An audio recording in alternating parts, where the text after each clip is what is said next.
সমর্থন করতেছে এবং নিরাপদ শহর মক্কা নগরী পছন্দ করতেছে যে আমি মানুষকে অত্যন্ত সুন্দর আকৃতি এত সুন্দর আকৃতি সৃষ্টি করছি কি জন্য?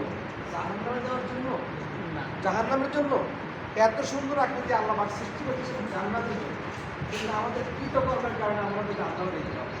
এই জন্য এখানে আল্লাহ কথা বলছে যে ওয়াতির ও জাইতুন ওয়া তুল সিনিন ওয়া হাদাল বালাদিন আমিন লাকাদ খালাকনাল ইনসানা ফি আহসানি তাকওয়িম। লাকাদ খালাকনা, আমি মানুষকে অত্যন্ত সুন্দর আকৃতি সুন্দরভাবে সৃষ্টি করেছি। এরকম সুন্দরভাবে দুনিয়ার কোনো সৃষ্টিকে সৃষ্টি করবে এত সুন্দরভাবে সৃষ্টি করেছে,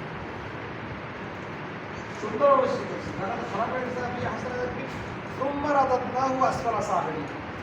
আমাদের কৃতকর্মের কারণে, আমরা কোরআনের বিরোধিতা করার কারণে, কোরআনের মাহফিল বন্ধ করে দেওয়ার কারণে, কোরআনকে অবমাননা করার কারণে, কোরআন না পাঠ করার কারণে, কোরআন না বুঝার কারণে, কোরআনকে আমরা সমাজে প্রতিষ্ঠা না করতে চেষ্টা করার না করার কারণে, রাষ্ট্রে প্রতিষ্ঠা করার চেষ্টা না করার কারণে আমাদের হচ্ছে আবার আমরা বলে দিচ্ছি যে আপনাকে সুম্মার আল্লাহ আসফালা সাফিলিন, একবারে সর্বনিম্ন স্তর পর্যন্ত আমরা পৌঁছাই।